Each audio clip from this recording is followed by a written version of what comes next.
बिस्मिल्लाहिर्रहमानिर्रहीम अल्लाहुम्मा सल्ली वसल्लिम वबारिक वसल्लिम रब्बिरहमहुमा कमा रब्बयानी सगीरा। डियर स्टूडेंट्स, मैं अब्दुर्रऊफ़ जावेद DSP लीगल आपसे मुखातिब हूँ। मेरी वीडियो उन लोगों के लिए बड़ी इम्पोर्टेंट हो सकती है जिन्होंने अपने ख्वाबों पे यकीन करना सीखा है। Anti narcotics force ministry of interior के अंडर जो एस्टेब्लिश्ड है, उसके थ्रू जो मुख्तलिफ कैडर्स की सीट्स आई थी, ये मेरी वीडियो बिलखसूस सब इंस्पेक्टर के मुतालिक है। कल 11 जुलाई को सब इंस्पेक्टर का एंटी नारकोटिक फोर्स के अंदर जो रिजल्ट अनाउंस हुआ है, उस हवाले से ये वीडियो है। अब आपने किस किस तरह ये अपने तकरीबन 1.5 से 2 महीनों को किस तरह लेके चलना है। ये 1.5 से 2 महीने तकरीबन कोई 45 से 60 दिन मत समझिएगा, इनको 90 से 120 दिन कर लें। यानी अगर 12 घंटे का दिन है, 12 घंटे की रात है, तो इसको 2 हिस्सों में डिवाइड कर लें। 24 घंटे का एक दिन मत बनाइएगा, इसको अब 24 घंटों के आपने 2 दिन बना लेने हैं। सबसे पहली ये चीज, क्योंकि बेटा ये आपके 45 से 60 दिन आपके आने वाले 35 से 40 जो आपकी प्रोफेशनल लाइफ के साल हैं, उनके डेस्टिनी को सेट करना है, नंबर 1। नंबर 2, सिर्फ आपकी तकदीर का फैसला, आपके फ्यूचर का फैसला डिसाइड नहीं होना, आपके आने वाली नस्लों का फ्यूचर डिसाइड होता है। इस तरह आपका इन 45 से 60 दिनों के अंदर लिया गया कोई भी ऐसा फैसला जो आपकी तैयारी पे असरअंदाज होता है, उससे अवॉइड करिएगा, इनहराफ करिएगा। मेरे पास आप मत आए, लेकिन जिसके पास जाइएगा उस बंदे के पास जाइएगा जो फोर्स का मेंबर हो, जो आपको बता सके कि इन राहों पे चलने वाले राही के लिए किस तरह का ज़्यादा राह चाहिए होता है। एंटी नारकोटिक फोर्स एक फेडरल इदारा है, मिनिस्ट्री ऑफ इंटीरियर के अंदर काम करता है, यूनिफॉर्म जॉब है, एक प्रोग्रेसिव डायनामिक किस्म का डिपार्टमेंट है। इसके हवाले से अगर आप इस डिपार्टमेंट का एक हिस्सा बन जाते हैं बतौर सब इंस्पेक्टर, तो आपके ये बेहतरीन एक फ्यूचर का आगाज हो सकता है। इन 45 से 60 दिनों के अंदर आपने अपनी प्रायोरिटीज को किस तरह सेट करना है, हमने इस हवाले से complete 1 day and each hour of the each day, हमने हर दिन के हर घंटे का एक रोड मैप की शक्ल में तहरीरी तौर पर आपको PDF शक्ल में आपको शेयर कर देना है। इसका लॉजिक इसके पीछे बेटा ये होती है कि आप इन दिनों के अंदर एक स्ट्रेस में होते हैं, पैनिक होते हैं कि मैं ये भी कर लूं, वो भी कर लूं, ये चीज मेरी रह गई है, किस किस चीज को मैंने लेके चलना है। ये आपके लिए बड़ी इंपॉर्टेंट एक सीक्वेंस होती है, स्कीम ऑफ थिंग्स की, आपने किस तरह इनको लेके चलना होता है। आपने अपनी पर्सनल प्रोफाइल कैसे तैयार करनी है, आपने अपनी एकेडमिक प्रोफाइल तैयार कैसे करनी है, आपके जो एकेडमिक इंस्टीट्यूशंस हैं, आपने उनके हवाले से किस तरह पॉसिबल क्वेश्चंस आ सकते हैं। 14 ग्रेड की सब इंस्पेक्टर की यूनिफॉर्म डिपार्टमेंट के अंदर एक जॉब है, ये मजाक थोड़ी है। आपने इस पर्सपेक्टिव में सबसे पहले अपनी डिस्ट्रिक्ट प्रोफाइल के साथ साथ एकेडमिक प्रोफाइल और एकेडमिक इंस्टीट्यूशन का आपको पता होना चाहिए। फिर आपके कौन कौन से सब्जेक्ट्स थे, उनमें आपका स्ट्रांग एरिया कौन सा है, वीक एरिया कौन सा है। इसके अलावा जो आपकी रीसेंट डिग्री है, ये लॉ ग्रेजुएट्स के लिए बहुत जबरदस्त सीट है, जहां पे इनकी एजुकेशन की application in true letter and spirit होनी है। याद रखिएगा, जिस तरह ये टोटल 35 सीट्स हैं सब इंस्पेक्टर की, और इसमें फर्दर बाइफर्केशन कैसे होती है। पंजाब के अंदर मैरिट पे 15 हैं और वीमेन की स्पेसिफिकली 2 हैं। इससे मुराद ये होता है कि जो बेटियां हैं वो ये मत समझे कि सिर्फ हमारे लिए ये 2 हैं, वो इस ओपन मेरिट पे भी अप्लाई कर सकती हैं। यानी उनके लिए तो 17 सीट्स हो गई ना। अब ऐसे ही सिंध रूरल है, वहां पे 4 सीट्स हैं, सिंध अर्बन में 3 सीट्स हैं, KP में 5 सीट्स हैं टोटल, ऐसे ही बलूचिस्तान में 2 सीट्स हैं और GB में 1 सीट है। इस सारे बैकग्राउंड के साथ आपने अपनी तैयारी करनी है कि आपकी रीसेंट डिग्री क्या है।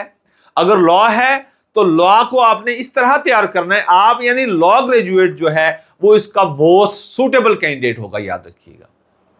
सो अगर हम इस एंटी नारकोटिक फोर्स को फिर देखना, यानी मैं आपको दिखा रहा था कि आपने अपनी पर्सनल प्रोफाइल, डिस्ट्रिक्ट प्रोफाइल, उसके बाद academic profile, academic institutional history, उसके बाद फिर आपने अपनी डिवीजन की तरफ चले जाना है। आपको डिवीजन के बारे में, आपके एमएनएस कौन से हैं, आपके एमपीएस कौन से हैं, रिसेंट आपके इलाके के अंदर प्रोजेक्ट्स कौन से हैं, आपकी डिस्ट्रिक्ट जुडिशरी से मुतालिक, आपका डिस्ट्रिक्ट एडमिनिस्ट्रेशन के मुतालिक आपके पास बेसिक इंफॉर्मेशन होनी चाहिए। और इसके साथ साथ क्योंकि एक लॉ एनफोर्समेंट एजेंसी है, अब आप एक लॉ एनफोर्समेंट एजेंसी का हिस्सा बनने जा रहे हैं।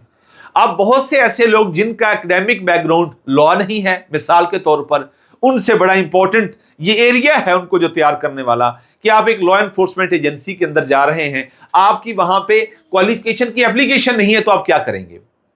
लॉ वाले यानी जो लॉ ग्रेजुएट हैं उनकी तो एप्लीकेशन है क्वालिफिकेशन की, जो एक फिजिक्स का है, केमिस्ट्री का है, बायो का है, साइंसेस बैकग्राउंड वाला है, आर्ट्स का है, इंग्लिश का है, उसकी वहां पे एप्लीकेशन तो नहीं है ना एजुकेशन की।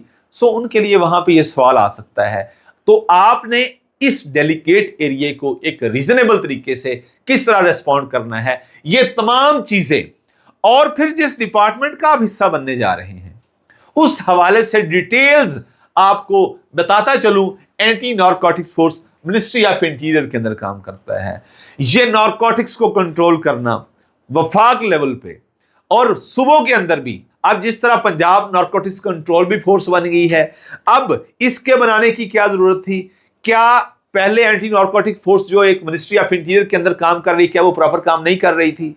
सो इससे रिलेटेड मल्टीपल क्वेश्चंस हैं जिनको आपने रीजनेबल वे में रेस्पॉन्ड करना है, ताकि आप पंजाब के इन 17 लोगों में आ सकें। सिंध के रूरल और अर्बन अगर तीनों को मिलाऊं तो 7 लोग हैं, ऐसे ही केपी के 5, ऐसे ही बलूचिस्तान के हमारे पास 2 आ जाते हैं और जीबी का 1।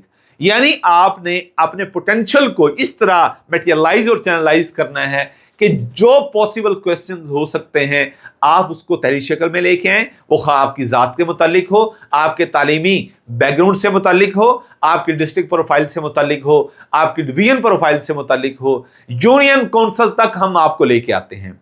फिर इस डिपार्टमेंट की तरफ आ जाइएगा। और इससे पहले, लास्ट बट नॉट लीस्ट, आपकी जो क्वालिफिकेशन है उसको आपने एसोसिएट करना है कि I am the best choice. आपने पैनल के मेंबर्स को यह मुतमिन करने की कोशिश करनी है।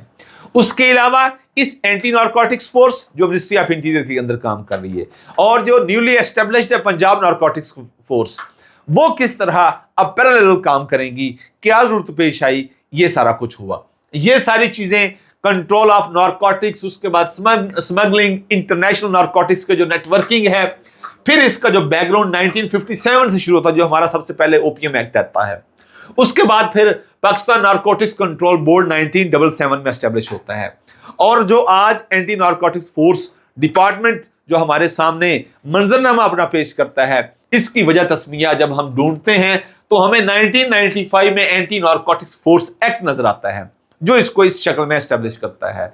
सो डिटेल चीजें, इंटरव्यू की मुकम्मल तैयारी, हो सकता है साइकोलॉजिकल फेज भी आ जाए, उस हवाले से भी, और फाइनल इंटरव्यू को मद्देनजर रखते हुए हम डिटेल एक मुकम्मल रोड मैप के साथ आपके साथ शेयर करेंगे ताकि आपको मुकम्मल डिटेल्स सामने आ जाएं। आप इन दिनों के अंदर पैनिक ना हो, अपनी बेसिक्स को एग्जीक्यूट करना जाने, वो तभी कर सकते हैं जब एक मुकम्मल रोड मैप आपके सामने हो कि मैंने किस किस एरिया को कितना कितना और कितना किस तरह सारा टाइम देना है। लास्ट बट नॉट लीस्ट, याद रखिएगा, दुरुस्ती मत छोड़िएगा, वालिदैन की खिदमत करिएगा, क्योंकि इन दिनों के अंदर आपके आने वाले 35 से 40 साल की फेट डिसाइड हो रही होती है। सिर्फ आपकी पर्सनल नहीं बेटा, आपकी आने वाली नस्लों की फेट आप ही के साथ एसोसिएटेड होगी। तो इन दिनों के अंदर दुरुस्ती मत छोड़िएगा, सदका करते रहिएगा, वालिदैन की खुशियों का ख्याल रखिएगा। अल्लाह हम सब के लिए आसानियां पैदा करे और आसानियां तकसीम करने का शरफ बख्शे। हमारे साथ आप हमारे कारवां में शामिल होना चाहते हैं, दिए गए नंबर पर राब्ता करके आप हमारे साथ शामिल हो सकते हैं। इंशाअल्लाह हम अल्लाह के फजल से आपके सफर को आसान बनाने की भी कोशिश करेंगे और मुख्तसर बनाने की कोशिश करेंगे। अल्लाह हाफिज। पाकिस्तान जिंदाबाद, पंजाब पुलिस पाइंदाबाद।